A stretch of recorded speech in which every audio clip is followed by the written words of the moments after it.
Hey everyone, welcome to NoDQ&A video right here on NoDQ.com as well as the YouTube channel and NoDQ&A videos affiliate ringsidenews.com.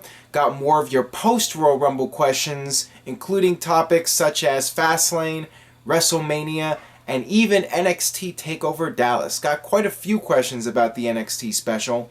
So with that being said, let's get down to your questions today. First one comes from #InBradyWeTrust. Do you think WWE is holding Daniel Bryan medical clearance so he doesn't take the shine out of Roman Reigns? I've gotten a lot of questions about this and a lot of people speculating, a lot of conspiracy theories out there about Daniel Bryan and WWE, that WWE is somehow purposely keeping Daniel Bryan out of the ring so he does not interfere with the Roman Reigns push. I do not feel that that is the case at all. I think the last thing WWE wants is Daniel Bryan out of the ring.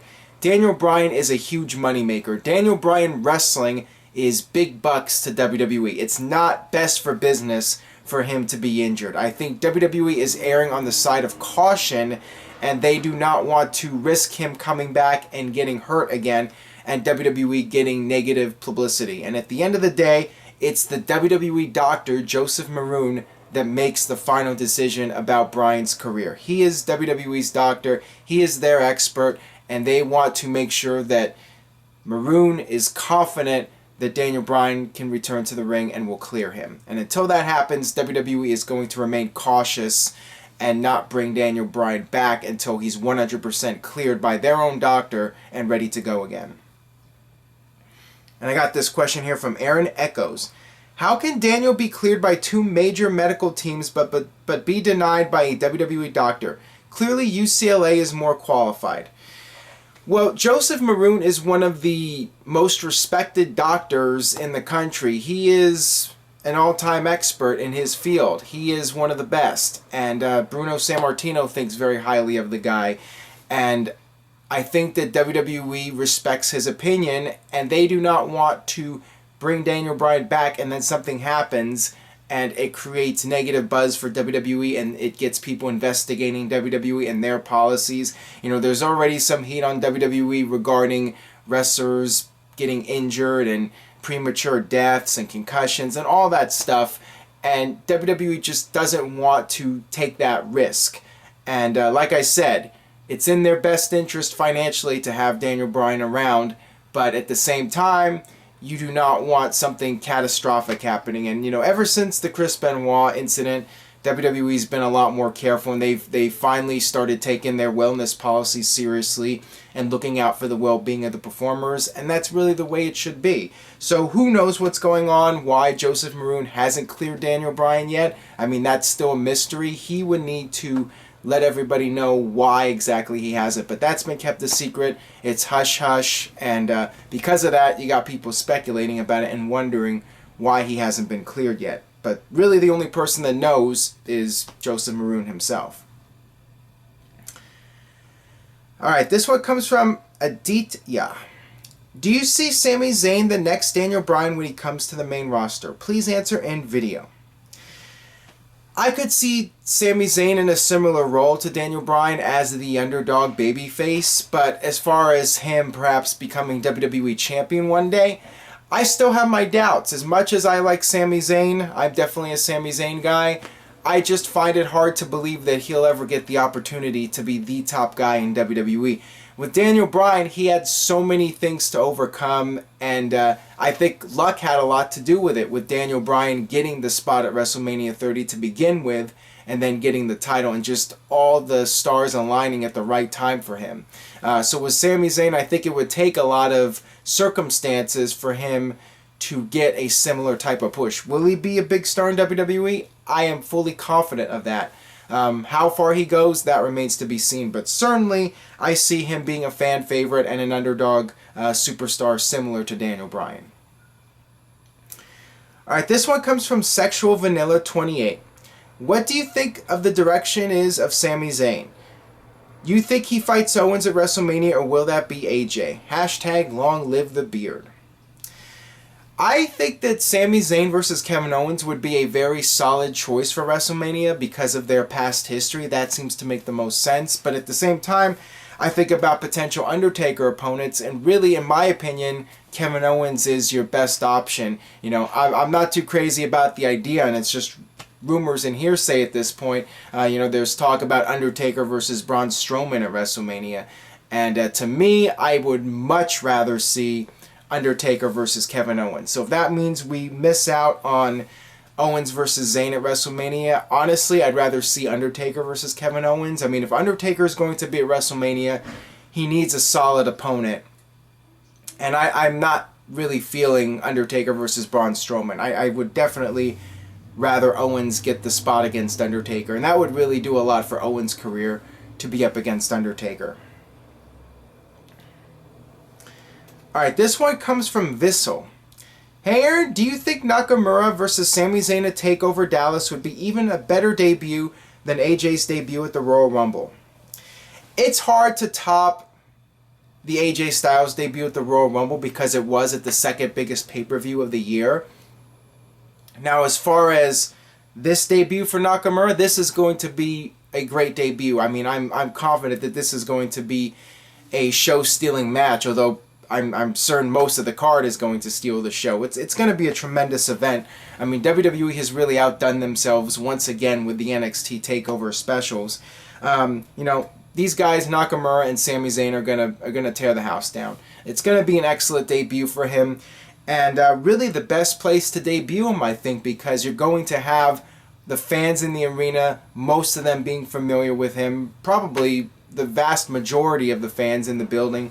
He's going to get a superstar reaction. He's going to have a superstar performance, and it's going to make him look like a big deal in one night right from the get-go. He's going to have instant credibility, and the casual fans watching are going to see this guy, and they're going to wonder what all the fuss is about, and they're going to be invested in him right away. So, to me, there's no negative to this. This is really the best way to debut him at this TakeOver show right before WrestleMania.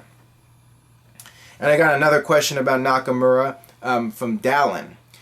What are your thoughts on Nakamura making his WWE debut at NXT TakeOver Dallas? Like I said, it's really the best place for him to debut. Sure, you could debut him at WrestleMania, but just the fact that it's going to be a smaller crowd in Dallas and it's going to be your diehard NXT fans, the atmosphere is really critical when a wrestler makes his debut. You look back, I remember CM Punk when he made his WWE debut. The fact that they did that in Hammerstein Ballroom, that was really the perfect venue because those fans all recognized him and they gave him a superstar reaction.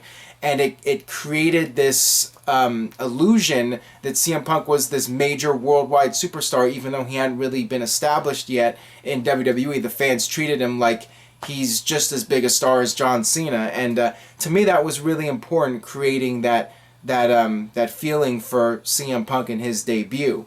If CM Punk had debuted on a random episode of SmackDown or even on an ECW show in a random city, he wouldn't have gotten nearly that kind of reaction. And you know, there's that saying, first impressions are everything. And this is really important for Nakamura to have a strong showing and get the crowd response, so people react to him like he's this world-class superstar. Really the best place for him to debut. And I got this one here from Alex. And I got another question here about Nakamura. My thoughts on him going to NXT rather than the main roster. Do you believe that that is a smart move? Well, based on what I said earlier, absolutely. I mean, he will show up on the main roster at some point. I'm certain of that. But you have to keep in mind that probably most of your WWE audience has no idea who he is.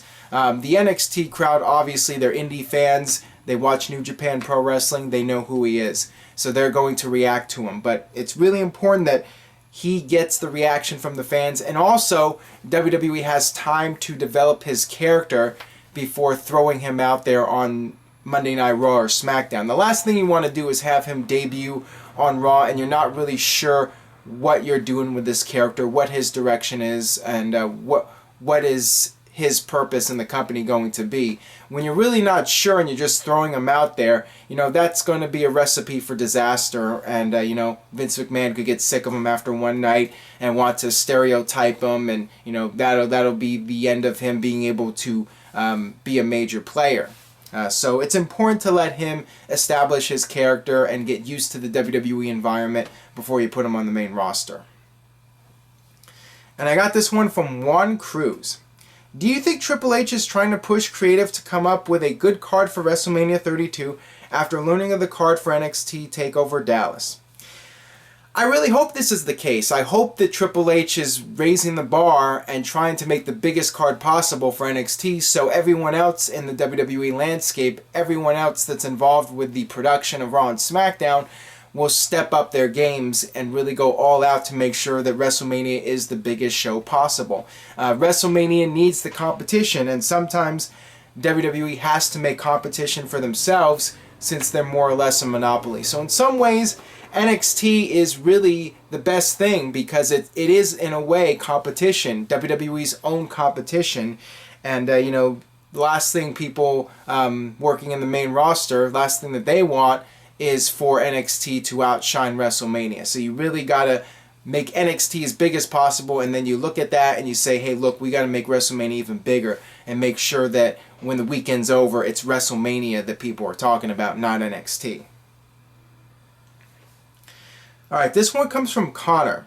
Do you think WWE will ever have a Money in the Bank match for the Tag Team, IC, and US Championships? That's always a possibility because last year we saw WWE do an Elimination Chamber match for the IC title and the Tag Team titles. But with that being said, I'm not really a big fan of multi-matches of the same type on one show. I would prefer there just being one Money in the Bank ladder match instead of 2 or 3. 2 is really overdoing it, I think.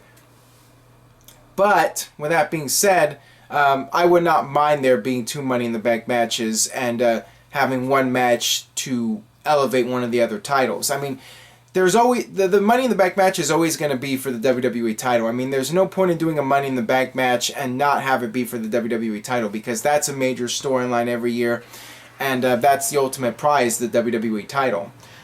So you have to have a WWE title Money in the Bank, but I guess I would not mind every now and then, maybe if you do it 1 year, have a Tag Team Money in the Bank. Or, how about this? Do a Money in the Bank match at WrestleMania for the IC title or the US title. Or even reverse it. Have a WWE title Money in the Bank at WrestleMania and then do the pay-per-view where you have a Money in the Bank for the tag titles or the IC title. That might be a nice way to change it up a little bit. Alright, this one comes from Dominic. With WWE set to have Bray Wyatt versus Lesnar at WrestleMania 32, is it going to be a third high-status loss at Mania for Bray Wyatt? Please answer in video. Well, right now, nothing's confirmed. I mean, that match is still not set in stone. It's been teased.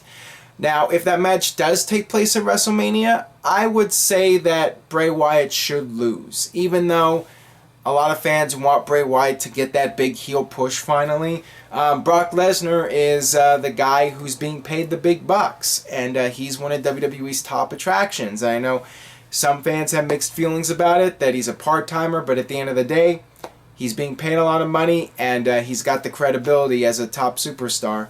So you have to protect Brock, in my opinion, and he really needs to win. He needs a top heel to go against. So, I would argue for Bray Wyatt because there's not a lot of other choices. Unfortunately, somebody's got to lose. And, yeah, probably if Bray Wyatt's in the match, it's going to be a third straight loss for him. I mean, what can you do? I mean, what you can do is put somebody else in there, but you don't have a lot of options. Alright, I got this question here from Marshall. Long-time viewer, first-time asker. In your opinion, what was the worst WWE pay-per-view from 2012 through 2015? Please answer in video. I think I would have to go with Battleground 2013. The main event, Randy Orton versus Daniel Bryan, basically just the setup for the next month's pay-per-view. And this was before we had the network, so you were still paying, $55 to watch in standard definition or $65 in high definition. To me, that was a very, very forgettable pay-per-view, and I don't even remember the rest of the card. The Battleground I just think of Battleground, and I think of forgettable, bland WWE pay-per-views. 2014 was another piss-poor pay-per-view, in my opinion. And some would argue, when it comes to the higher-profile pay-per-views, the 2014 Royal Rumble for the John Cena versus Randy Orton match that got booed out of the building, and then of course the Rumble match itself with Batista winning. Alright, got another question here from Jared J. Smith. Hey Aaron, what did you think of the racism angle between DX, the Hart Foundation, and the Nation from Raw 97? Back in the day, I enjoyed it because it was something different, and in general, I like when WWE pushes the envelope. It did not offend me personally. I mean, there's a lot of storylines that are questionable, and some would say are in bad taste, and that one probably was in bad taste. But at the same time, I like when WWE pushes the envelope and really tries to be controversial, and I did not mind it. I understand why it offended some people, but at the same time, you need to try different things, and I like when WWE sometimes has more of a realistic element to it, and they touch upon real life storylines, real life situations, and they implement them into their own fantasy storylines. So in that case, I thought it was interesting. Let's just put it that way. Alright, so that'll wrap it up for this edition of No DQ&A video. If you enjoyed today's video, give it a like, share it with friends on Facebook and Twitter. Tell a friend about No DQ&A video, and stay tuned to NoDQ.com for the very latest news and rumors in the world of wrestling. And I will see you guys next time for more.